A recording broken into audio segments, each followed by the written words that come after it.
Jadi saya pernah punya prinsip kayak gini, kalaupun saya harus kerja, itu adalah sampingan. Saya ngerasa, wah kok bisa ya saya melibatkan orang-orang yang saya sayangin untuk bisa masuk ke dalam kondisi yang kurang menyenangkan. Buat saya pribadi, kalau saya mengalami kondisi seperti itu, nggak ada masalah. Mau saya makan mungkin nggak punya tempat tinggal, nggak masalah. Saya mau tidur di masjid, nggak ada masalah. Tapi yang jadi masalah adalah ketika saya harus melibatkan orang-orang yang menurut saya nggak bersalah, tapi kok harus terdampak juga karena perilaku saya.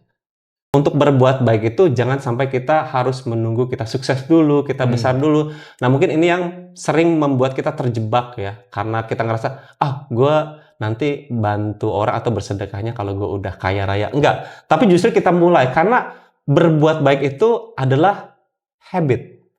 Kalau misalkan kita tidak mulai dari kecil, maka tidak akan muncul yang besar. Nggak ada sesuatu pun di dunia ini yang instan ya, kecuali ciptaan Tuhan.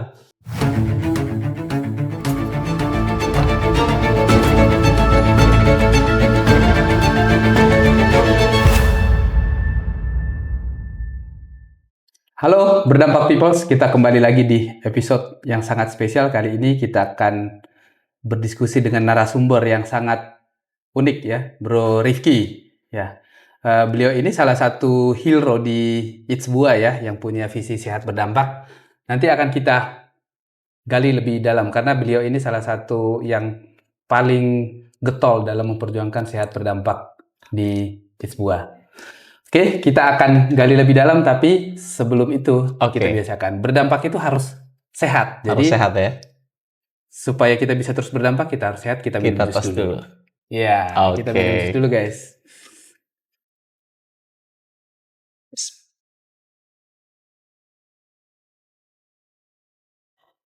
Oke, Bro Rifki. Yes, berapa sih?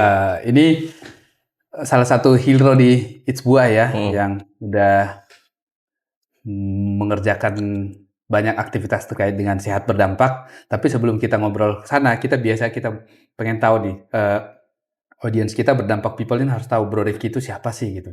Dari masa kecilnya, dari keluarga seperti apa, atau perjalanan hidupnya seperti apa hingga bisa di titik saat ini. Silakan Bro.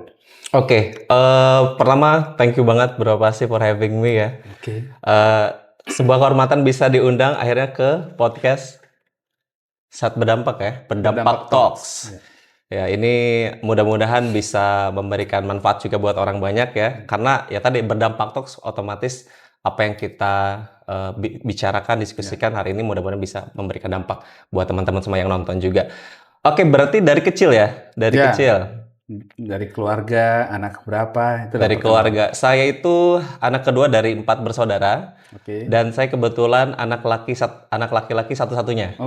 Jadi kakak saya perempuan, adik saya juga perempuan. Nah, karena saya menjadi anak laki satu-satunya, bayangan saya kan mungkin saya akan dimanjakan gitu, kira-kira kayak gitu ya. Dimanjain nih sama orang tua nih, wah seru nih gitu kan. Berharap. Ternyata enggak. Ternyata justru sebaliknya, justru orang tua saya berharap saya harus jadi anak yang sangat bisa dibanggakan, kira-kira gitu. Dan bisa diandalkan. Dari mana asalnya? Kalau asal dari Serang, Ciamas, Banten. Oh, Banten. Ya. Banten, dari Banten gitu. Jadi saya asli dari Banten, cuma setelah menikah itu sekarang tinggal di Depok, Sawangan. Silakan dilanjut. Nah, pas kecil tuh tadi ya, karena anak laki-laki satu-satunya, akhirnya orang tua saya tuh menaruh harapan bahwa ini anak harus jadi orang yang bisa diandalkan, bisa membantu saudara-saudaranya kan nanti kelak gitu, khususnya adik-adiknya, kira-kira kayak gitu. Jadi, atas dasar itu orang tua saya cukup tegas dan protektif dalam segala hal. Protektif ya? Yes, dalam segala hal. Sampai waktu kecil itu, saya tuh untuk sekedar main atau punya mainan itu susah banget, Bro. Jadi kalau misalkan anak-anak pada umumnya gitu ya, teman-teman ya, biasanya dibeliin mainan gitu kan, atau bisa main kemana aja dengan teman-teman. Kalau saya nggak bisa, sangat dibatasi. Jadi yang diperbolehkan itu lebih ke hal-hal yang bersifat akademis. Misalnya ya mau belajar, les, kemudian juga ngaji gitu. Tapi kalau misal untuk hal-hal yang sifatnya main gitu ya, orang tua sih menganggap itu kayaknya nggak terlalu berguna deh. Jadi lebih baik dikurangi, kira-kira kayak gitu. Dan nggak jarang kena marah. Kena marah. Dan saya di saat itu posisinya nggak suka. kalau dimarahin. Yes. Ya, pasti semua orang lah ya, Mana semua ada anak-anak semua anak. suka Betul. dimarahin. Ya. Betul. Nah, intinya sangat terbatas sampai akhirnya sampai menginjak usia SMP gitu ya, atau bahkan sampai SMA, saya tuh sulit untuk mengingat kira-kira jalan ke suatu tempat. Jadi untuk pergi ke suatu tempat saya tuh nggak ingat, bro. Gimana caranya, naik angkot apa gitu, itu sampai segitunya. Oh, karena selalu diantar, selalu Betul, ditemenin kayak saking gitu ya. diprotek. Saya ada Protektif di tadi mana ya. harus diketahui Ya, ya. posisinya di mana gitu ya, sama siapa. Hmm. Dan dari kecil itu akhirnya yang saya sering lakukan adalah agenda-agenda sekolah gitu ya, Oke. kayak misalkan pramuka gitu ya. Alhamdulillah itu hal-hal yang positif ya sebetulnya. Dan cukup membantu pertumbuhan mentalitas juga sebetulnya. Tapi poinnya adalah saya waktu itu merasa cukup terkekang dengan bukan perilaku, sikap yang Ya. dilakukan oleh orang tua Treatment saya, ya. treatment betul ke diri saya gitu. Karena saya ngerasa kok teman-teman saya tuh bisa dengan mudah bermain, Ya, punya banyak ya, mainan gitu. Sampai bro, saking saya tuh susah dapat mainan dari orang tua saya tuh akhirnya terpaksa harus membuat mainan sendiri dari bahan-bahan yang ada. Oh, kalau itu dibiarin. Itu Dibolehin, ya. dibolehin karena Iya, iya. karena nggak ngeluarin. Jadi gini, Iya. prinsip orang tua saya, daripada beli mainan lebih baik beli bakso. Lebih keren lagi beli buku gitu. Lebih keren. Ya, oke. Tapi waktu itu belum Belum kenal ke sampai situ. ke sana Pokoknya ya. kalau belajar ya ke sekolah Ya, gitu ya. ya. Kalau dari orang tua. Intinya daripada beli mainan lebih baik beli bakso, mengenyangkan. Mainan buat apa kira-kira gitu. Ya mungkin tadi karena tujuannya adalah supaya tuh saya tuh bisa diandalkan, makanya lebih baik belajar. Belajar tuh kalau malam juga sampai dimarah-marahin gitu. Masa gitu aja nggak bisa gitu kan? Sekeras itu kira-kira. Dan bahkan nggak memungkiri kalau misalkan terkadang ada hal-hal yang mungkin buat anak-anak sekarang sih berlebihan ya. Kayak misalkan pukul gitu ya. Tapi buat saya sebetulnya kalau sekarang saya menyadari bahwa itu adalah bagian cara orang tua saya mendidik saya, akhirnya mentalitas saya tuh terbentuk Ya. gitu. Mungkin kalau anak-anak sekarang banyak melihat orang tua saya galak terus laporkan gitu ya ke Ya, polisi. sekarang. Kalau sekarang Sekarang kebanyakan gitu. mostly. Ya, ya. Nah, gini bro, itu tadi kan banyak Heeh. awalnya kan merasa tersiksa, tertekan, nggak Mm. suka, nggak senang gitu kan. Iya. Itu sebenarnya banyak anak-anak juga yang Yes. merasa kayak gitu kan. Heeh. Tapi kan akhirnya setelah dewasa, setelah lebih besar, Heeh. menyadari bahwa itu malah bagus. Gitu. Bagus. Nah itu pas kapan tuh Bro Rifki menyadari itu? Itu mulai disadari itu sebetulnya saya agak lambat juga sebetulnya nih. Menyadari itu ketika masuk kuliah. Oh, Karena kenapa? di masa kuliah itu akhirnya saya berkesempatan betul-betul jauh dari orang tua. Sebelumnya itu kan semuanya deket ya. Sekolah Ya, tuh deket-deket tuh ya, paling jauh satu jam lah gitu ya jaraknya dari rumah ke sekolah. Nah, ketika kuliah itu akhirnya saya punya kesempatan untuk terbebas bahasanya gitu, bahasa kasarnya Ya, ya. terbebas Keluar. dari proteksi orang tua tuh. Ya, Orang tua ya. saya agak sulit tuh kan untuk bisa melihat ini Rifki ada di mana, posisinya di mana, lagi ngapain sama siapa, itu cukup bebas lah saya. Dan di saat berkuliah itu juga saya akhirnya mulai bereksplorasi. Saya mulai mencoba gimana caranya saya tahu suatu tempat, gimana cara saya bisa datang ke suatu tempat. Saya mulai pergi gitu ya ke daerah Jakarta Pusat, Jakarta Timur, pokoknya saya mencoba untuk mengelilingi Jabodetabek dengan pengetahuan yang nol sama sekali. Karena saya emang nggak terbiasa, penasaran. Karena selama ini kan dibatasi ya. Cuma entah kenapa saya berani gitu. Sempet mikir juga ya, kenapa kok bisa seberani itu? Kenapa? Apakah sekedar melampiaskan keterbatasan yang sebelumnya dirasakan, atau sebetulnya itu buah dari didikan tadi yang dimarahin gitu, bahkan mungkin sampai ke fisik gitu ya.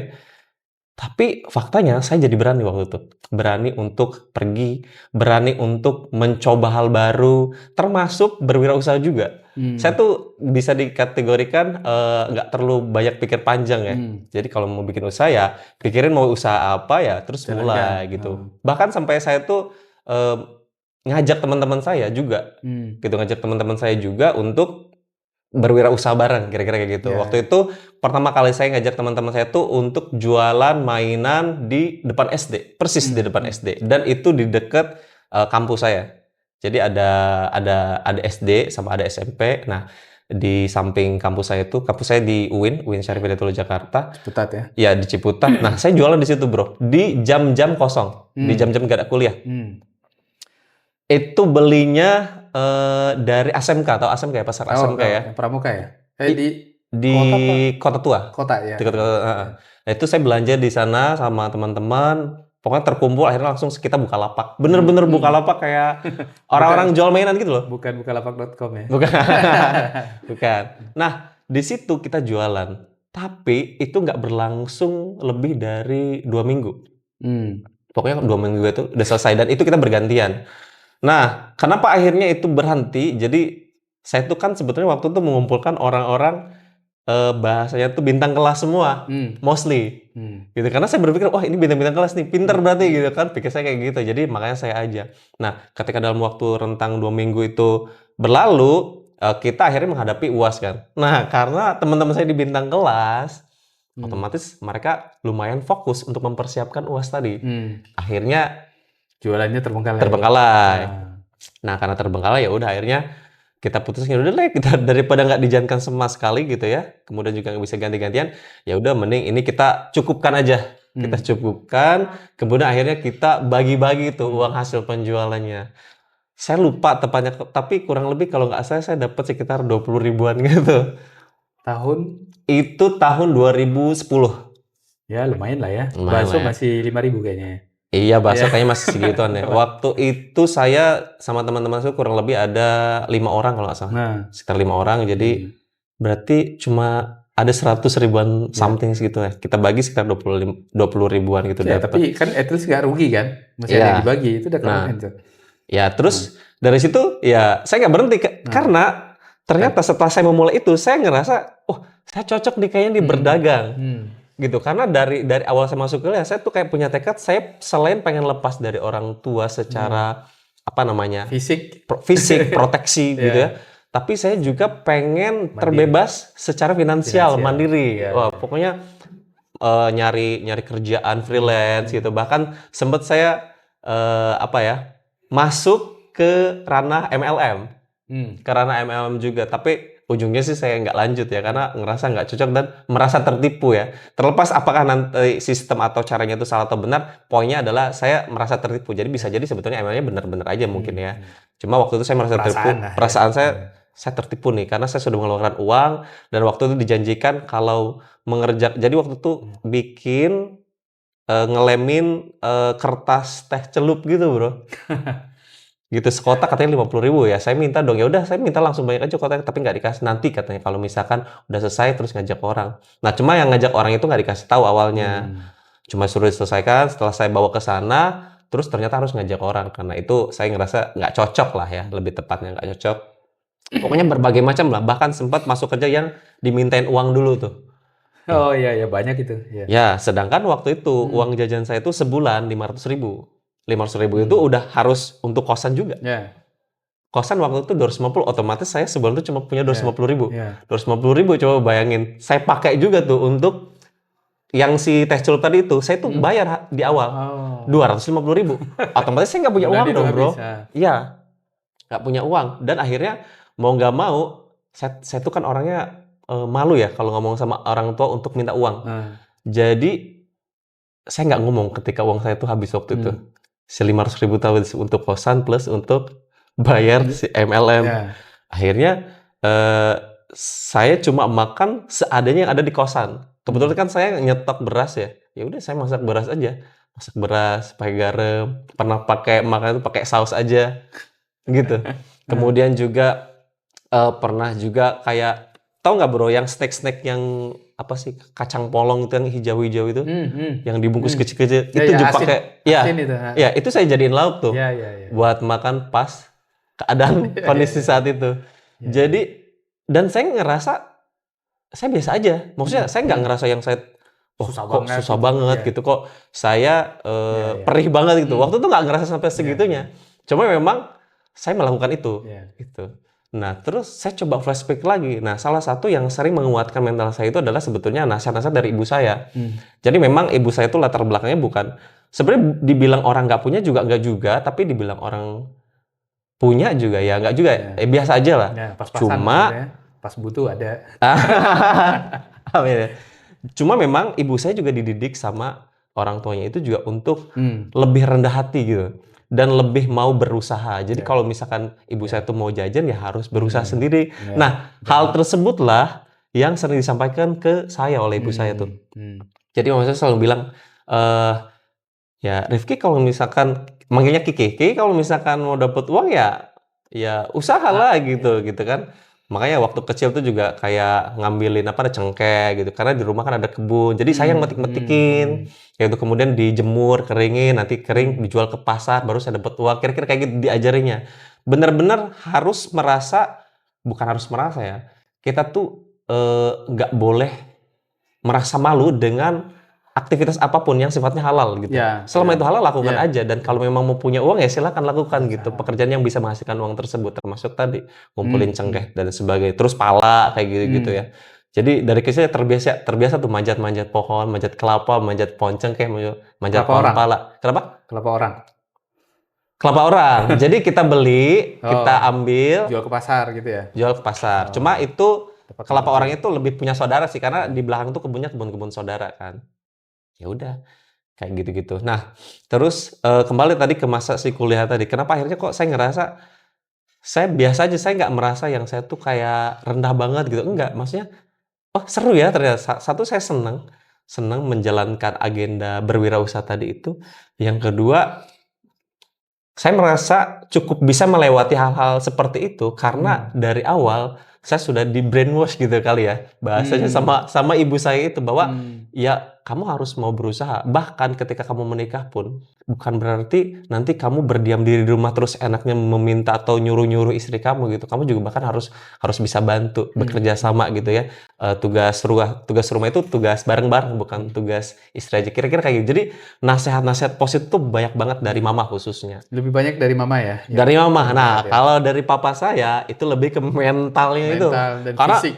mental dan fisik. Jadi ngaji salah dimarahin. Ada nggak satu peristiwa yang berbekas gitu sama Yang ya, membekas ya. Yang membekas. Dua sisi nih ya. Pertama Ya. sisi yang waktu itu saya rasakan cukup sedih. Ya, Waktu pada itu saat mengalami itu. mengalami itu. Jadi waktu itu saya pernah main air comberan. Tapi nggak pakai tangan tuh, pakai kayu dikorek-korek gitu kan. Ya senang aja gitu nama anak kecil kali ya. Main gitu main air. Terus tiba-tiba kepergok sama papa saya. Langsung dimarahin, langsung diseret, bener-bener diseret, dibawa ke rumah, dimasukin kamar mandi, langsung diguyur. Usia itu waktu itu usia saya kurang lebih 5 tahunan kalau nggak salah. Dan sampai detik ini saya mengingat persis kayak ekspresi marahnya orang tua saya gitu. Ketika saya dibanjur, dinginnya waktu dibanjur, itu juga terasa banget. Sampai detik ini gitu. Sampai saya ngerasa kenapa ya orang tua saya kok galak banget gitu. Kenapa jangan-jangan orang tua saya tuh nggak sayang. Jangan-jangan saya tuh kenapa jadi anak laki-laki satu-satunya jangan-jangan bukan anak asli gitu.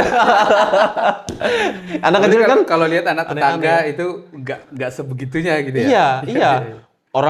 Justru orang-orang tuh kayak anak yang lain tuh kok enak banget ya, dimanjain banget. Apalagi kalau misalnya anak satu-satunya gitu. Dan saya punya ekspektasi anak satu-satunya laki-laki harusnya dimanja juga dong gitu. Ternyata enggak.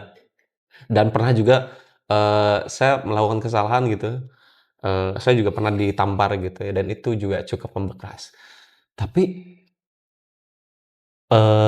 di masa-masa mulai ke SMA terakhir gitu ya, itu saya mulai menyadari gitu, ada perubahan yang akhirnya muncul. Yang tadinya cukup keras, kok lama-lama mulai ke arahnya diskusi, ajak ngobrol baik-baik.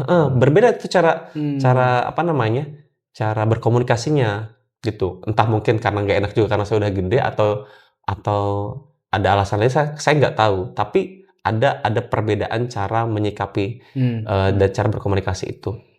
Dan karena mulai berbeda, saya mulai berpikir lagi tuh, apakah memang orang tua saya itu galak atau memang itu adalah cara mendidik beliau. Mungkin ketika kecil, Jangan-jangan memang waktu kecil ya mungkin ya diperkuat dulu nih mentalnya supaya ketika sudah besar Ya, ya. kita sudah lebih siap menghadapi kenyataan gitu kan, karena kehidupan ini kan kadang tidak sesuai ekspektasi atau harapan kita ya sebagai manusia.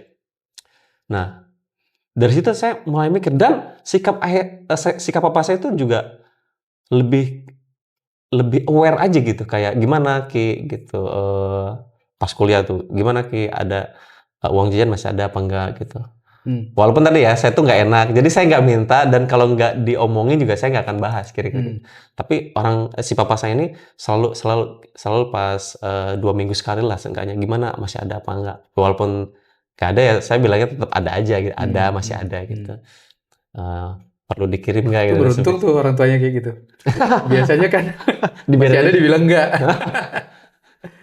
Nah, Iya. Jadi berarti ini ya, pengaruh didikan didikan. orang tua masa kecil itu yang tadinya kita Anggap. kita anggap Mm-mm. kejam, Kejam. keras, bahkan nggak sayang gitu. Mm-mm. Tapi malah Bro Rifki mensyukuri ya. Iya, Kalau misalnya disuruh ngulang, mau nggak menghilangkan itu? menghilangkan Jadi misalnya kejadian berganti tadi. waktu masa kecil, lebih enak seperti anak tetangga itu yang orang tuanya baik-baik aja, atau seperti orang tuanya yang terlihat kejam waktu di kecilnya. Saya dengan penuh keyakinan 100% ya, saya nggak mau merubah itu semua. Itu. Bahkan kalau bisa lebih kuat, mungkin Iya. saat itu Iya. lebih kuat aja nggak apa-apa gitu. Iya. Karena saya ngerasain banget dampaknya ketika akhirnya saya melihat kenyataan ya kehidupan saya sekarang gitu. Ketimbang teman-teman saya yang tadi dimanjakan, justru mereka lebih kesulitan ketika akhirnya melakukan hubungan sosial dengan masyarakat gitu ya. Kemudian untuk sekedar mendapatkan pekerjaan dan mendapatkan penghasilan gitu. Kemudian untuk sekedar berbicara di depan umum juga kayak malu-malu. Padahal kan komunikasi salah satu tools untuk kita bisa hidup gitu ya di dunia ini gitu. Tapi banyak ternyata teman-teman saya yang tadi bahasnya dimanjakan gitu ya, dipenuhi semua kebutuhan dan keinginan bahkan, tapi ternyata akhirnya bukan hanya kebutuhan sebenarnya. mendapatkan Misalnya kita kesulitan. melakukan kesalahan atau kekurangan gitu, nggak ada teguran, nggak ada feedback gitu, itu juga kan membuat mental kita jadi Betul. lemah sebenarnya Betul, gitu ya. Jadi beruntung ya yang Alhamdulillah, punya beruntung. pengalaman didikan orang tua seperti itu. Dan saya juga kalau ngobrol dengan banyak orang, rata-rata kalau didikan orang tuanya seperti di masa kecil, ya lebih tough gitu. Ya mungkin ada plus minusnya, tapi menurut saya lebih banyak plusnya. Betul. Gitu. Sepakat. Oke, jadi berarti akhirnya tadi coba di waktu kuliah berbisnis, bikin bazar, terus jualan juga mainan, terus akhirnya sampai sekarang di It's Buah ya, jadi hero. Itu gimana ceritanya perjalanannya itu? Nah ini menarik nih bro. Jadi dulu tuh saya memang cita-citanya adalah menjadi seorang pebisnis gitu ya, pebisnis yang kaya raya. Sama kita. Sama kita. Pengusaha sukses. Iya. Saya jadi pokoknya semenjak masa-masa saya jualan itu ya sama teman-teman saya, kemudian juga sampai akhirnya saya berganti partner lagi dengan yang lain, berbisnis yang lain gitu kan. Pokoknya apa tuh? macam-macam. Saya pernah jualan minuman juga. Jadi pas kalau masa-masa wisuda gitu kan, ada kesempatan untuk jualan kan. Itu jualan minuman pernah. Dan yang lumayan seru juga hal-hal yang sifatnya kreativitas tuh. Jadi saya juga pernah jualan kain flanel. Jadi kebetulan memang saya tuh suka banget kan sama hal-hal yang sifatnya creativity gitu. Jadi kayak kerajinan flanel, saya bikin gantungan kunci, saya bikin kalung, saya bikin boneka gitu ya. Termasuk merchandise buat wisuda itu juga. Jadi pas wisuda nggak cuma jualan minuman yang kayak es teh, es jeruk kayak gitu, tapi juga jualan gantungan kunci wisuda dari flanel. Oke. Dan saya juga pernah yang agak berbeda dari creativity itu ternak ikan lele. Ternak ikan lele itu juga pernah dari cuma berdua akhirnya bertiga gitu ya. Kemudian akhirnya cukup lama, itu kurang lebih hampir 3 tahun waktu itu, dan lumayan besar, bisa sempat sampai ke resto juga stok gitu ya, ke resto gitu. Sampai akhirnya bangkrut gitu ya. Dan tiba-tiba dan saya juga pernah kuliah juga, Bro. kuliah bisnis juga di Umar Usman. Oh ya, selain kuliah yang di Betul. UIN itu ya. Ya, waktu itu saya ambil beasiswa di Umar Usman. Kemudian di situ juga saya mulai akhirnya benar-benar saya sendirian. Yang awalnya itu saya coba berpartner terus gitu kan. Dan karena mengalami banyak hal peristiwa yang membuat saya kayaknya saya nggak cocok di berpartner dengan orang gitu. Akhirnya saya jalan bisnis sendiri di bisnis desain karikatur untuk merchandise pernikahan. Karena kebetulan saya waktu itu sering jadi apa tuh namanya ya, aser bahasanya. Jadi Penerima tamu ya. ya penerima tamu, pokoknya yang menghandle di hari H acara pernikahan kira-kira gitu. Nah, karena dapat apa namanya relasi dari situ, akhirnya saya bisa masukin produk namanya karikatur tuh. Dan di saat itu juga saya pernah punya prinsip kayak gini, bro. Bisnis itu adalah hidup saya dan saya nggak akan pernah mau bekerja di bawah orang lain. Iya, iya. Gitu ya. Dan jiwa saya berbisnis gitu. Jiwa saya berbisnis. Dan saya bahkan pernah keluar statement menurut saya, ini jangan dicontoh ya, teman-teman. Jadi saya pernah punya prinsip kayak gini. Kalaupun saya harus kerja, itu adalah sampingan. Bener nih, biasanya kan orang-orang tuh, ya gue bekerja nih, nanti sampingannya itu berwirausaha. Nah, kalau saya dibalik, saya yang utama itu berwirausaha, bekerja itu, jadi karyawan itu adalah sampingan. Sesombong itu. Dan beberapa waktu ke belakang itu saya menyadari bahwa itu kesombongan karena saya merasa cukup pintar. Karena saya ngerasa pintar, saya merasa hebat, makanya saya membuat statement seperti itu. Tapi itu salah menurut saya setelah saya coba alami lagi. Pembelajaran gitu kan. Betul. Sombong itu biasanya dari orang pintar karena ada yang bisa dibanggakan gitu kan. Ya. Jadi setelah sombong jadi ada pelajaran. Iya, betul. Dan kesombongan dan pembelajaran yang tadi berapa sih sampaikan itu adalah saya dapatkan ketika COVID terjadi. 2021. Dari 2020 ke 2021 ya. Nah, kita ngalamin tuh kan yang namanya COVID. Karena itu wedding ya? Betul. Saya kan memang relasinya kan ke wedding organizer kan. Maka wedding pun jadi online. Wedding pun udah gak bisa kan, cuma ke KUA aja kan waktu itu kan, cuma ke KUA. Bahkan setelah PPKM-nya juga mulai agak renggang juga sebetulnya tetap dibatasi ya. Dan akhirnya dan akhirnya vendor-vendor sampingan seperti saya yang cuma sebagai souvenir otomatis nggak akan diprioritaskan dong. Yang diprioritaskan ya paling konsumsi lah, konsumsi, paling utama, betul, konsumsi, tempat, dekor, bridalsnya gitu ya. Itu aja gitu. Sedangkan untuk perintilan kayak cuma souvenir ya udah diabaikan. Ya udah otomatis saya nggak dipakai lah di masa COVID itu. Dan sempat coba pivot juga, bro. Waktu itu usaha ke wall decor gitu, jualan hiasan-hiasan dinding gitu ya. Kemudian juga sempat durian, bahkan durian juga saya bikin shake duriannya kayak gitu-gitu. Pokoknya macem-macem lah. Sampai akhirnya karena memang pas COVID itu kan orang bener-bener nggak punya penghasilan ya, banyak ya, yang banyak yang terdampak. Dan banyak juga yang akhirnya terjun ke durian juga. Yang awalnya saya jualan durian aman-aman aja tuh. Makin lama kok makin banyak yang jualan. Gitu ya? Dan mainnya tuh main harga kan. Main jatuh-jatuhan harga. Dan lagi musim juga itu durian beku gitu ya. Betul. Dan saya sebenarnya nggak terlalu suka kan kalau udah perang harga gitu. Akhirnya yaudahlah saya lepas gitu karena lumayan berat juga waktu itu akhirnya. Berat, pokoknya apapun lah. Bener-bener apapun yang bisa saya lakukan gitu. Sampai akhirnya saya mulai ngerasa, wah ini makin lama makin sedikit nih. Keuangan saya makin menipis, makin parah. Mantap, makan tabungan. Betul. Mana saya itu dulu agak kurang dalam hal saving. Menabung tuh kurang banget. Jadi benar-benar kayak seadanya. Kalau dulu tuh nabung tuh kalau ada sisa ditabung. Kalau sekarang tuh dari awal punya pendapatan langsung dipotong buat nabung. Harusnya begitu. Harusnya. Cuma dulu enggak. Sisa kan belajar, harus belajar dulu. Makanya tabungannya sedikit banget. Dan akhirnya selama COVID itu ya kepake dan habis. Karena waktu itu kurang lebih tabungan saya cuma 7 jutaan aja, bro. Sedangkan kan COVID kan nggak cuma sebulan 2 bulan ya. Nggak tahu, bahkan Bahkan waktu itu kita nggak tahu sampai kapan. Intinya habis gitu. Sampai benar-benar terlihat dari perubahan secara fisik baik di saya maupun istri saya. Yang muka tadinya seger gitu ya, sampai jadi kayak kusem. Terus Sampai bahkan saya Mandi ngerasa juga jadi jarang. Oh, enggak ya? enggak dong. Kalau itu tetap. Sampai bahkan saya sampai buat ketemu sama teman-teman saya Ya. tuh sampai ngerasa Ya. sampai titik malu, Hmm. termasuk istri saya. Nah, sebetulnya kan untuk mengalami hal-hal sulit tadi, saya kan udah ngalamin nih pas kuliah tadi. Ya. Bahkan menurut saya secara keuangan jauh lebih sulit waktu kuliah. Tapi entah kenapa saya merasa waktu itu kondisinya lebih berat. Kenapa lebih berat? Karena saya harus melibatkan orang lain. Ya. Udah punya Dan istri, orang betul, anak dan juga. itu adalah orang-orang yang saya sayang. Terlebih anak saya juga baru 1 tahun bro waktu itu. Yang kebutuhannya yang lagi banyak-banyaknya, makanannya, popoknya, susu dan sebagainya gitu.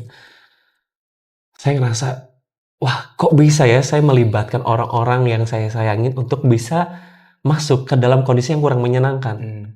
Buat saya pribadi, kalau saya mengalami kondisi seperti itu, nggak ada masalah. Mau saya makan mungkin nggak punya tempat tinggal, nggak masalah. Saya mau tidur di masjid, nggak ada masalah. Tapi yang jadi masalah adalah ketika saya harus melibatkan orang-orang yang menurut saya nggak bersalah, tapi kok harus terdampak juga karena perilaku saya. Waktu itu saya tuh pas di kampus bisnis sama Rusman itu, saya menyadari saya tuh cukup sombong. Saya ngerasa saya sudah punya omset yang cukup besar karena ketika saya masuk ya, ketimbang teman-teman saya yang masih di bawah 2 digit gitu ya, bahkan untuk dapetin 1 juta 2 juta susah, saya tuh udah di atas 10 juta waktu itu. Jadi saya ngerasa hebat tuh bro. Akhirnya ada beberapa pelajaran-pelajaran bisnis yang saya coba lewatkan. Saya nggak butuh lah gitu yang ini. Gitu ya. Toh saya udah bekerja sama dengan berbagai wedding organizer dan banyak gitu, nggak cuma 1-2, di atas 10 saya bekerja sama. Dan setiap bulannya itu stabil, bahkan cenderung naik. Karena kan yang menikah semakin banyak gitu. Sebelum ada COVID. Ekonomi juga lagi naik gitu.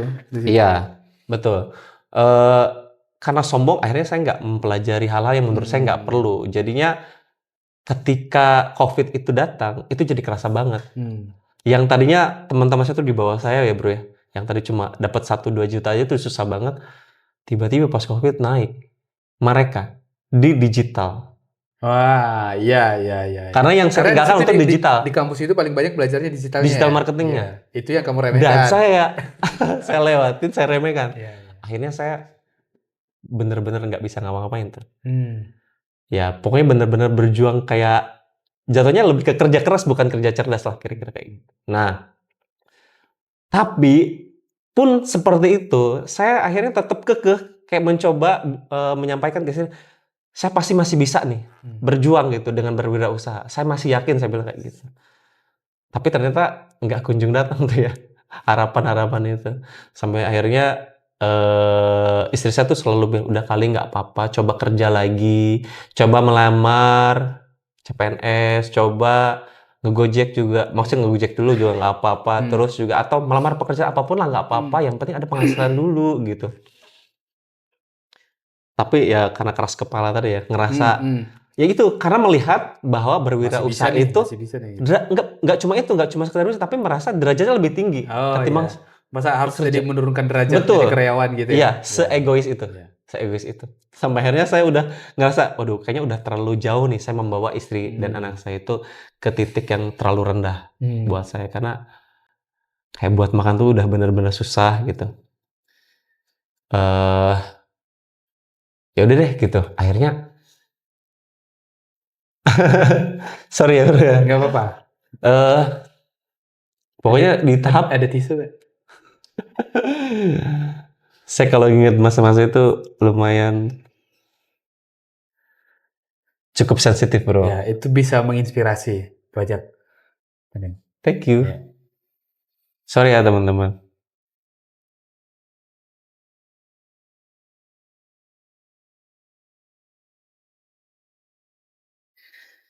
Aduh. Berarti itu 2021 ya? 2021 betul. Intinya kalau harus melibatkan orang lain itu saya tuh nggak bisa gitu ya. Maksudnya menurut saya nggak tega gitu nggak tega. Sampai akhirnya ya udah deh gitu. Di saat itulah saya mencoba membuang prinsip saya yang tadi itu, statement yang udah saya buat bahwa nggak akan jadi karyawan. Nggak mau jadi karyawan. Kalaupun jadi karyawan itu sampingan gitu. Akhirnya saya coba putuskan untuk melamar kerjaan. Hmm. Dan salah satunya ke It's Buah. Ya. Gimana Dan- tuh ceritanya? Nah, jadi ketika saya melamar pekerjaan tuh, saya tuh bahkan nggak ngasih tahu istri saya. Hmm. Harapannya itu bisa jadi apa? Surprise ya. Surprise. Jadi hadiah. Ya. Jadi hadiah buat istri saya. Jadi saya nggak ngomong apapun tuh. Pokoknya saya ngelamar aja. Dan karena memang niatnya lebih ke untuk mempertahankan apa namanya kehidupan keluarga gitu ya saat itu. Dan juga untuk merubah keadaan, ya fokus saya adalah pokoknya saya bernazar gitu, siapapun yang pertama kali menghubungi saya, Hmm. siapapun perusahaan yang pertama kali menghubungi saya akan langsung survive di situ. Hmm. Dan kalaupun misalkan nantinya setelah saya diterima di perusahaan yang pertama ini, kemudian saya diterima di tempat yang lain, saya nggak akan ambil. Pokoknya prinsip saya, yang pertama kali menghubungi saya, itu yang akan saya perjuangkan. Hmm. Nah, kebetulan waktu itu dihubungilah sama HCM-nya It's Buah ya, dihubungi oleh HCM-nya It's Buah, kemudian disuruh ngisi psikotes dulu ya. Pertama online dulu kan. Saya isi, pokoknya saya ikut lah semua prosedurnya, semua prosesnya, sampai akhirnya alhamdulillah saya dipanggil untuk walk interview. Langsung datang ke It's Buah. Nah, di saat itulah saya baru bilang sama istri saya. Saya tuh di H-1 akhirnya saya panggil istri saya coba ajak ngobrol duduk berdua gitu ya di balai-balai, pokoknya romantis lah. Terus saya ingat banget pokoknya saya pegang tangan istri saya, kemudian di saat itu saya bilang, Buna, aku melamar kerja dan besok aku akan interview kerja. Dan di saat itu juga saya meminta maaf gitu ya.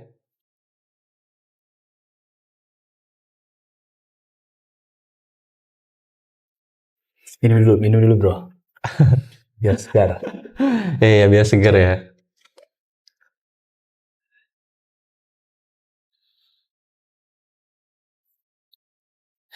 Saya waktu itu minta maaf setulus hati saya gitu ke istri saya, karena saya waktu itu sudah cukup egois untuk mencoba mempertahankan prinsip saya sendiri tanpa saya memikirkan istri dan anak saya gitu. Jadi saya minta maaf, terus kita berpelukan juga gitu ya, karena happy, terharu juga gitu. Dan istri saya alhamdulillah tidak pernah membangkang dan justru selalu mendukung apapun keputusan saya, termasuk ketika saya masih egois itu istri saya tetap dukung.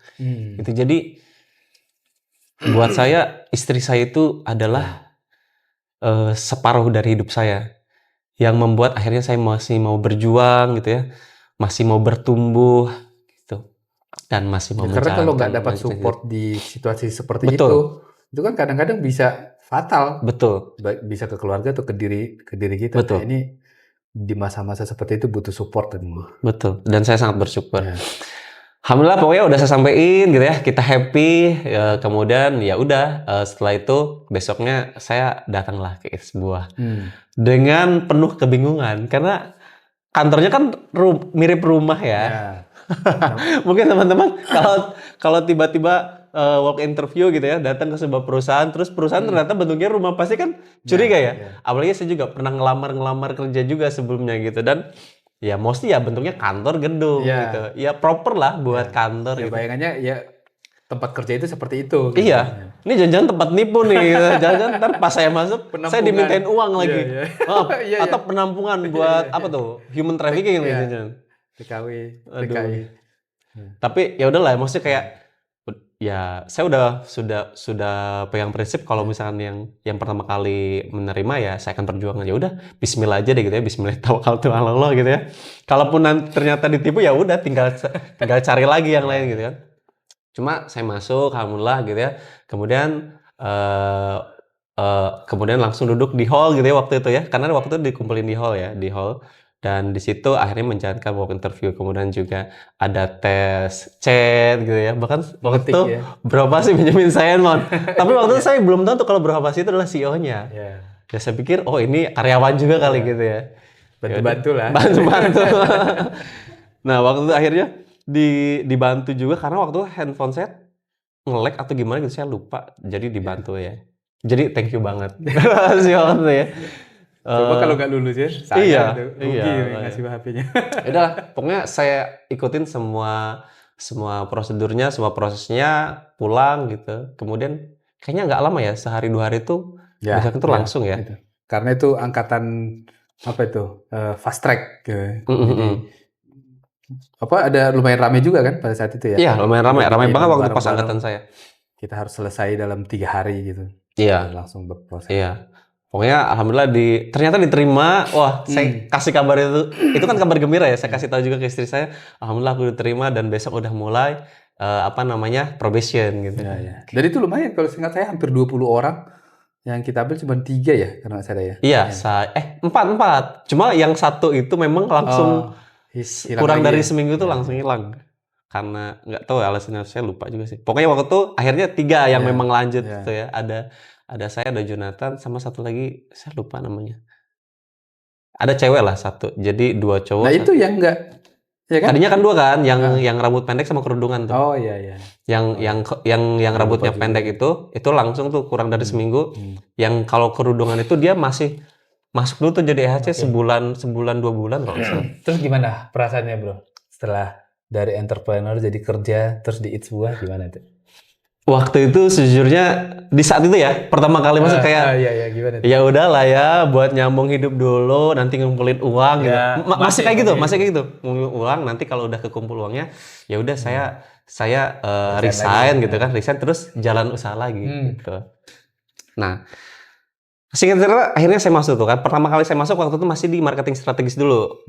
Marketing strategis dulu gitu kan, bantu menyusun strategi gimana caranya penjualan kita bisa meningkat, awareness semakin meningkat, semakin naik gitu ya. Sampai akhirnya pas kita ada promo 30 September.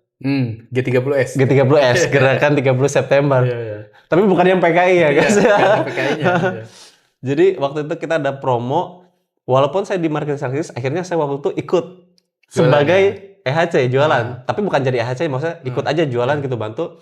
Dan saya coba cari sendiri aja. Karena memang kebetulan kan dulu karena saya sudah berwirausaha jualan, jadi saya cukup terbiasa untuk berkomunikasi atau berhubungan sama customer gitu ya. Yaudah saya coba, atau saya juga punya relasi gitu, beberapa yang sepertinya bisa saya tawarin nih buat detoksifikasi. Dan alhamdulillah ternyata ada. Jadi satu itu bos saya yang dulu di tempat kerja yang sebelumnya pernah. Jadi saya tuh kan berwirausaha kurang lebih 7 tahun ya. Sebelum 7 tahun itu saya pernah 6 bulan kerja teman-teman. 3 bulan. Gitu. Di 3 bulan itu di provider apa namanya pulsa gitu ya. Kemudian selanjutnya itu di wedding organizer. Nah, itu 3 bulan. Nah, bos saya di wedding organizer itu saya tawarin. Waktu itu. Yang akhirnya saya dapat omset. Waktu itu saya targetnya 10 juta ya. Itu bisa-bisanya tuh anak baru so-soan pengen dapat 10 juta di satu hari. Saya targetnya akhirnya dapat tuh. Bos saya mantan bos saya itu satu waktu itu dapat harga yang 1.500.000 ya. Terus satu lagi itu adalah klien saya, bro. Klien saya yang saya tawar, kebetulan dekat gitu ya, saya ajak ngobrol, berhasil juga. Jadi waktu itu saya kurang lebih dapat omset 3 juta untuk G30S. Itu promo itu. Nah, terus setelah itu akhirnya di bulan berikutnya diresmikanlah, sekalian aja deh gitu ya. Kayaknya lebih cocok di situ gitu. Akhirnya resmilah saya bergabungnya ke EHC atau tim salesnya lah ya kalau di tempat-tempat lain. Elite Health Consultant. Jadi benar-benar jadi konsultan untuk menjalankan program sehat teman-teman. Nah, bergabunglah di situ. Tapi saya masih belum ada kepikiran apakah nanti lanjut itu. Pokoknya tujuannya lebih ke masih menyelamatkan hidup. Menyelamatkan hidup karena waktu itu tergiur kan, namanya tim sales itu kan memang ada komisi gitu, dan komisinya gede gitu. Wah, ini oke nih gitu buat ngumpulin pundi-pundi kan. Ya udahlah bergabung. Cuma memang selama perjalanan menjadi EHC itu gitu ya, saya mulai ngerasain tuh kok kayak ada yang aneh ya sebetulnya dari saya masuk sampai saya mulai masuk pindah divisi ke EHC, kok ada yang aneh ya gitu. Karena salah satunya adalah ketika saya berkomunikasi atau berhubungan sama berapa sih teman-teman ya. Jadi Eva ini seru nih. Kalau biasanya kan bos itu ya sukanya nyuruh gitu ya. Coba kamu lakukan A, B, C, D gitu sampai Z gitu ya. Pokoknya disuruh, apapun yang disuruh harus diikutin dan nggak boleh ditolak atau dilawan gitu kan. Terus kalau misalkan kita minta pendapat, misalkan, "Pak, ini kalau misalkan saya melakukan ini gimana ya?" Gitu. Biasanya kan, "Coba langsung kamu lakukan ini," gitu kan. Langsung to the point gitu. Ini enggak teman-teman. Saya ngerasa malah saya dibuat bingung. Jadi ketika saya, "Bro, ini saya ada usulan seperti ini, kira-kira pilih yang mana nih, Bro?" Gitu. Waktu itu manggilnya masih Pak, masih Pak waktu itu ya, Pak gitu. "Pak, ini bagusnya yang mana?" Nah, terus tiba-tiba muncul peran kayak gini, "Menurutmu gimana?" Waduh, saya bilang, ini gimana ya? Masanya saya baru masuk nih teman-teman ya, masih baru masuk, nggak tahu apa-apa, nggak tahu harus ngelakuin apa, tiba-tiba ditanya, "Menurutmu gimana?" Kok agak beda ini cara men-treatment-nya. Agak lain ini. Agak lain ini. Terus, ya udah saya coba sampaikan aja pendapat saya, kayaknya lebih baik cara yang ini deh, Bro, gitu. Oh, ya udah, coba aja gitu. Nanti kalau misalkan salah ya nanti tinggal diubah gitu caranya. Kalau misalkan bener ya tinggal dilanjut gitu. Ih, kok ini orang sembarangan banget kalau misalkan saya salah terus merugikan perusahaan kan bahaya gitu kan. Pikir saya kayak gitu. Tapi kok ini malah disuruh saya yang memutuskan gitu. Tapi ya udahlah gitu kan. Toh dia yang memberikan kesempatan untuk memutuskan, ya kalau saya salah berarti salah dia gitu. Itu saya lakuin lah gitu ya. Ternyata memang nggak works waktu itu kan. Nggak works ya. Ya udah tetap berjalan aja gitu. Terus coba lagi aja gitu. Coba kemarin kesalahannya apa? Oke. Jadi benar-benar saya tuh didorong untuk menggali teman-teman masalahnya tuh apa, root cause-nya itu apa. Jadi suruh menganalisa. Nah, itu yang membuat saya ngerasa ini aneh banget sih kenapa nggak langsung disuruh aja biar lebih cepat gitu kan. Malah disuruh mikir sendiri, analisis kan jadi lama gitu kira-kira kayak gitu. Ya udahlah, saya ikutin. Udah gitu ya teman-teman ya. Di It's Boy itu ada habit membaca. Yang mana saya tuh sejujurnya bro ya, nggak terlalu suka-suka amat sih baca buku. Saya Walaupun udah punya buku. walaupun udah bikin buku. Tapi itu rahasia. Nanti ada Rahasia. sesi berikutnya. Boleh. Nah, sebenarnya saya ada punya beberapa buku, cuma memang buku-bukunya tuh lebih ke buku teknis bro, kayak gimana cara beternak ikan lele gitu. Karena kan saya kan ternak lele kan. Iya, saya juga itu. Saya Iya. sapi, cara Betul, ayam gitu. tutorial Facebook Ads, tips tutorial, and trick gitu. betul. Kemudian juga saya juga waktu itu desain kan, jadi saya tutorial Adobe Illustrator kayak gitu-gitu. Ya udah buku-bukunya kayak gitu, sama paling buku-buku psikotes. Karena kan saya seneng aja gitu kayak ngasah otak gitu, dengan kayak cara games psikotes. gitu ya? Betul, kayak games kan. Iya. Jadi ya buku yang kayak gitu yang saya punya mostly. Ada sih buku self development tapi kayak dikit banget lah, jauh banget perbandingannya. Terus tiba-tiba di sebuah ada buku wajib. Waduh, saya bilang makin lain ini. makin lain ini. Ada buku wajib. Ini kenapa disuruh baca? Lebih baik daripada Lebih suruh baca. kerja, ya. Mendingan kerja lebih produktif. Menurut saya waktu itu. Iya. Udah gitu bukunya banyak. Wih, kok buku wajibnya banyak banget 10 dan itu self development mostly kan. Ya udahlah. Apa deh, saya coba gitu kan. Buku yang pertama saya baca, buku wajib itu adalah buku Berpikir dan Berjiwa Besar. Buku Berpikir dan Berjiwa Besar. Kenapa nih saya pikir ya? Kenapa berpikir dan berjiwa besar? Gitu. Kenapa nggak cukup berjiwa besar aja? Ternyata ada berpikir juga. Gitu. Ya udah saya baca, oh menarik ya ternyata ya. Karena di situ kan juga dikasih tahu tentang mandor, apa tuh namanya, mandor. Pokoknya kayak mandor kekalahan, dan mandor kemenangan gitu. Jadi di situ di dalam pikiran dalam kita. pikiran, dan itu intinya adalah tentang mindset ya, tentang growth mindset. Kalau misalkan kita mau menang ya kita harus berpikir menang. Kira-kira di buku itu kayak gitu teman-teman. Tapi kalau misalkan kita berpikir kalah atau kita tuh selalu mencari alasan, contoh misalkan kayaknya gue udah terlalu tua deh untuk ngejalanin ini. Nah itu dijelasin di buku itu, di buku Berpikir dan Berjiwa Besar. Atau misalkan gue kayaknya terlalu capek deh kalau ngerjain ini, kayaknya mendingan. Jadi banyak alasan. Nah itu biasanya yang mendominasi adalah si mandor kekalahan gitu. Tapi kalau misalkan kita kayaknya gue bisa deh, gue coba dan nanti gue cari caranya. Nah kan harusnya kan kayak gitu kan. Nah itu growth mindset, dan di buku itu saya dapat pembelajaran tentang si growth mindset.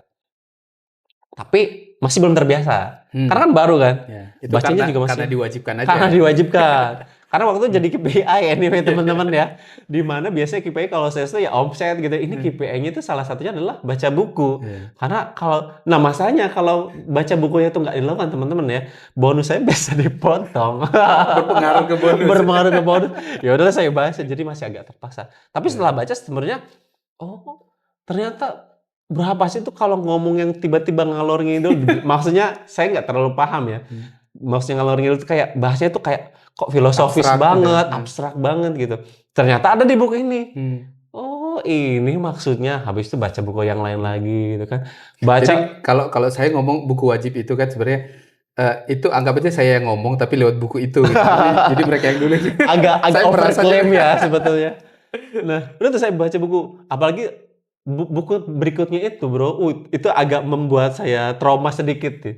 Yang mana yaitu buku apa namanya? Bukan. Yang apa sih? Onward. Oh, Onward. Itu tebal banget ya. Itu dari awal saya megang bukunya tuh kayak kena mental gitu bro. Udah jiper ya. Aduh, tebal banget ini buku. Tapi demi bonus. Iya, demi bonus udah baca gitu ya. Sampai akhirnya di jam kerja itu malah baca. Gitu. Sampai waktu itu berapa sih bilang kayak gitu. Saya inget banget bro. Wih lucu juga ya sekarang di jam kerja malah jadi pada baca. Wih, saya merasa tersinggung gitu.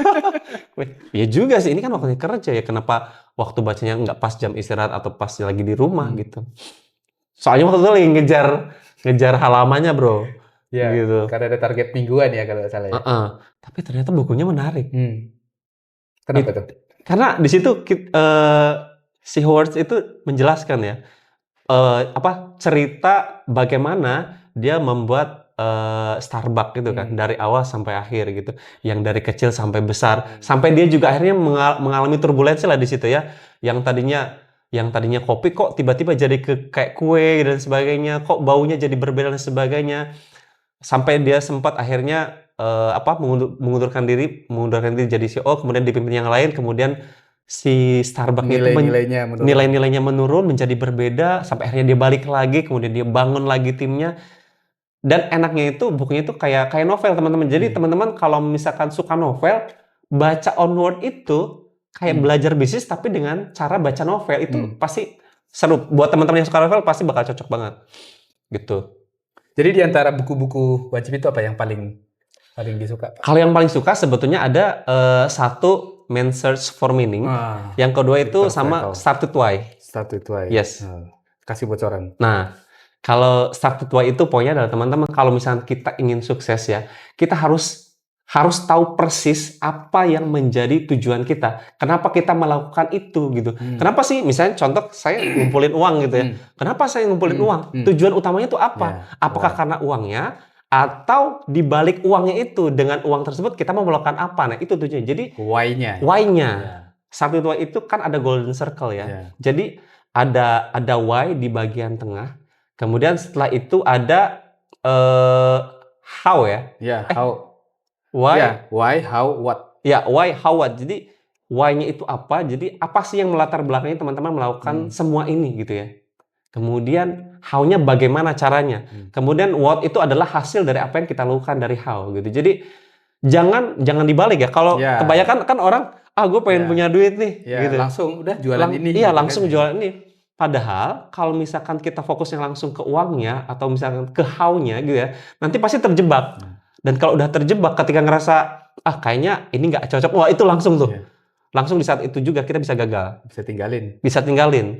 Nah mungkin ini juga nanti berhubungan juga sama passion ya. Cuma mungkin orang melihatnya passion itu adalah sesuatu yang disukai. Padahal kalau menurut saya passion itu bukan sesuatu yang disukai. Tapi bagaimana kita bersikap baik itu dalam kondisi positif ataupun negatif. Bagaimana kita mau tetap berkorban gitu ya untuk menjalankan sesuatu meskipun rasanya sakit. Itu pun kalau kita melihat perspektif pengorbanan itu sesuatu yang negatif. Padahal apakah sebuah pengorbanan itu sudah pasti terasa menyedihkan? Menurut saya itu harus bisa dijawab juga. Apakah pengorbanan itu sudah pasti menyakitkan? Pertanyaan saya, kalau ada orang tua gitu ya, mendidik anaknya, kemudian dia bersusah payah bekerja, itu kan pengorbanan orang tua ya, pengorbanan waktu, fisik, pikiran, tenaga, berkorban, tapi untuk anaknya. Apakah di saat orang tuanya itu bekerja itu merasa sakit? Atau dia menikmati? Atau menikmati?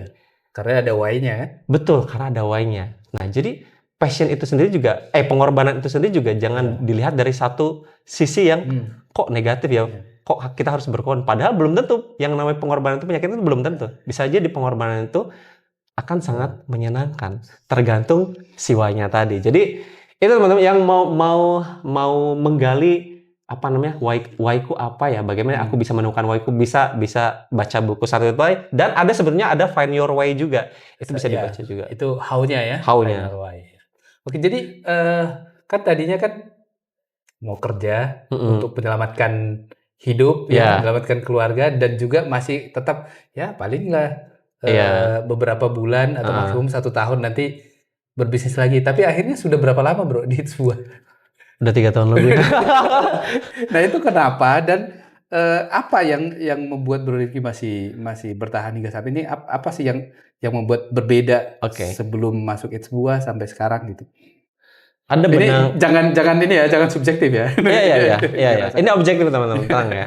Jadi saya menemukan satu benang merah yang menurut saya antara saya dengan It's Buah itu punya kesamaan, gitu ya. Di awal-awal saya juga kan sering ngobrol juga sama Bro Hawasi gitu. Misalkan saya tuh kan sampai malam ya, sering sampai malam teman-teman. Ngopsi, ngobrol bareng Bro Hawasi. Nah itu saya tuh ngobrol gitu ya. Dan akhirnya lambat laun saya mulai menemukan kecocokan dan akhirnya menemukan benang merah antara tujuan saya sama tujuan It's Buah. Apa itu? Yaitu adalah sehat berdampak. Saya beberapa kali sampaikan juga ke Bro Hawasi, dan ini juga mungkin saya juga sampaikan ke teman-teman, salah satu mimpi saya ya, dan mohon diaminkan juga dan mohon dukungannya ya. Salah satu tujuan hidup saya adalah saya bisa bersedekah minimal 1 bulan tuh 1 miliar rupiah. Amin. Itu teman-teman. Ya. Kenapa? Lagi-lagi kan kita harus tahu. Ya. Kenapa? Saya beberapa kali mengalami masa-masa sulit gitu ya. Salah satunya pas kuliah itu kan menurut saya lumayan sulit untuk saya waktu itu.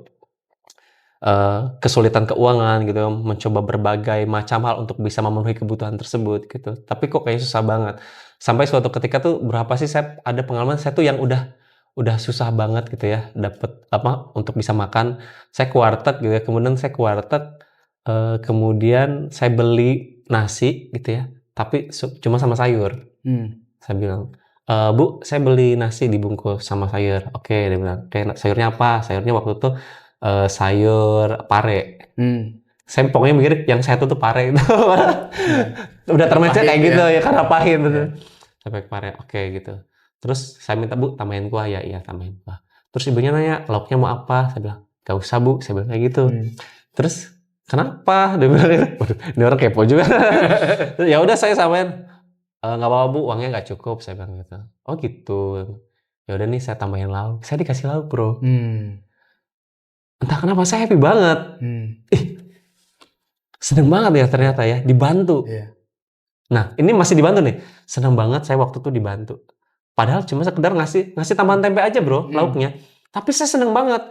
Karena saya nggak berharap gitu ya. Dan lagi butuh. Maksudnya kayak, ya kan bosen juga bro, maksudnya saya tuh kan ya tadi ya makan sama garam, sama saus, atau sama snack kecil-kecil gitu ya kayak kacang polong, ya bosen juga sebetulnya kan.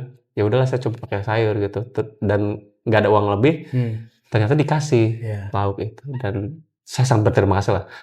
Sampai sekarang saya ingat ibunya, mukanya gitu ya, kejadian saat itu, waktu itu sore kejadiannya. Dan itu masih waktu kuliah itu berarti? Masih kuliah. Intinya saya senang, itu satu kejadian. Lalu ada satu kejadian lagi ketika pas COVID juga bro. Ini jadi lebih ke menguatkan ya, lebih menguatkan. Pas COVID juga ada teman saya waktu itu belajar lah gitu, mau belajar. Saya sempat ini juga, apa namanya kayak, bro apa nih gue bisa bantu gitu kan. Intinya supaya saya bisa dapat pendapatan gitu. Nggak ada sih bro, dia bilang, oke deh nggak apa-apa gitu. Anyway gue mau belajar nih bro, mau belajar Facebook Ads gitu, karena teman saya lumayan jago di Facebook Ads waktu itu. Oh ya udah Ki, belajar aja gitu, sering-sering kesini aja. Saya sering-sering tuh datang ke kantor dia untuk belajar langsung sama dia tentang Facebook Ads. Sampai akhirnya uang saya waktu pokoknya ada 2 juta, 1 juta tuh saya pakai buat ngiklan. 1 jutanya ya buat kebutuhan keluarga, nggak mungkin kan saya habisin semua. Terus ya udahlah saya pakai gitu 1 juta untuk ngiklan, habis boncos. Boncos. Ya, dapat sih penjualan waktu itu kurang lebih dapat 300.000. Cuma kan keluarnya 1 juta ya. Boncos 700. Waduh, gitu. Boncos 700. Terus akhirnya habis lah uang saya gitu kan. Terus saya bilang ke teman saya, bro kayaknya gue udah nggak bisa ngiklan lagi nih. Ntar deh gue pikirin lagi cara lain gitu kan. Jualan yang lain deh gitu. Coba.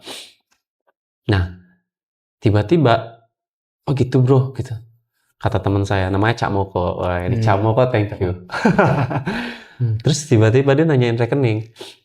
Yaudah Ki, rekening lo berapa? Kenapa nih saya? Nggak usah saya bilang. Saya juga kan nggak mau berhutang budi lah intinya. Maksudnya nggak mau berhutang budi terlalu. Ini aja udah dibantu, bersyukur banget gitu. Nggak usah bro, nggak usah. Nggak apa-apa bro. Tapi di satu sisi saya butuh juga ya.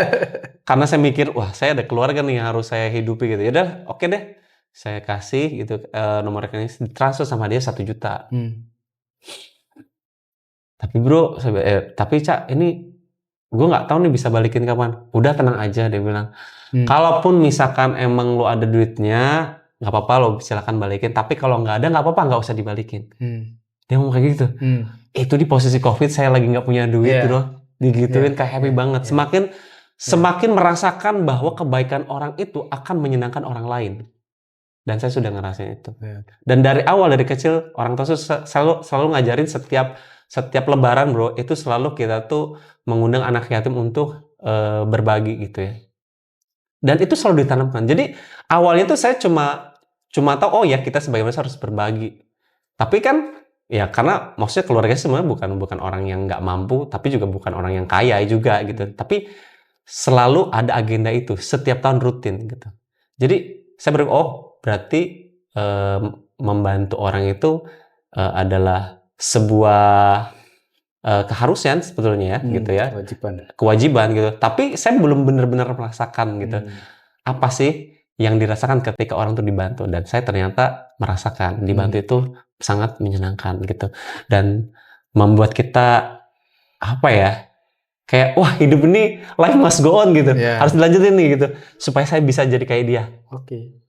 Nah, berbekal pengalaman itu akhirnya semakin menguatkan saya harus bisa banyak membantu orang.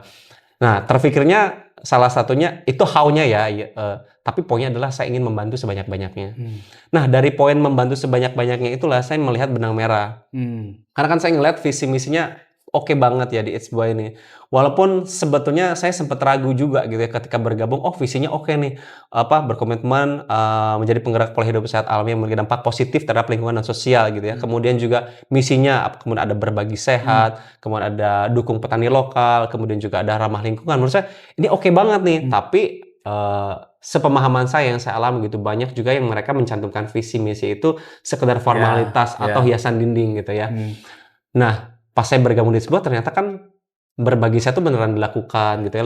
Kita ambil 5% dari omset kita, kemudian dukung petani lokal karena kita pakai buah sama sayur lokal, dan tujuannya juga mulia banget karena buah sama sayur lokal itu panennya banyak, tapi konsumsinya sedikit gitu. Akhirnya makanya petani itu kan banyak kan yang rugi gitu. Panennya banyak tapi kok nggak ada yang beli.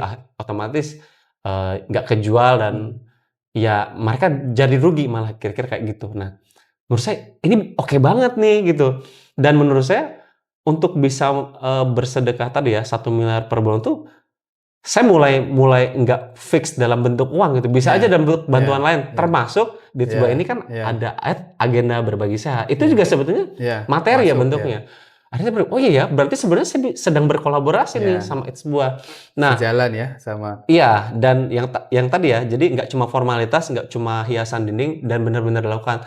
Itu yang ngebuat saya semakin berpikir, oh iya ya, ternyata ini sepertinya benang merahnya nih antara saya sama It's Buah. Dan dari situ saya mulai merasakan perjalanan hidup yang menuju kepada tujuan saya tadi itu, yang 1M itu. Ya udah, terus baca buku gitu. Makin lama mulai menyukai tuh si buku-buku self development. Sampai teman-teman ya, yang biasanya tuh saya tuh kalau baca buku nggak pernah selesai. Paling baca bab-bab yang menurut saya ini perlu nih saya belajar deh. Bab-bab lainnya biasa saya abaikan. Di It's Buah itu kan saya belajar baca buku tuh otomatis sampai selesai ya. Dan ternyata dalam 1 tahun itu saya bisa lebih dari 10 buku. Rekor itu ya? Rekor.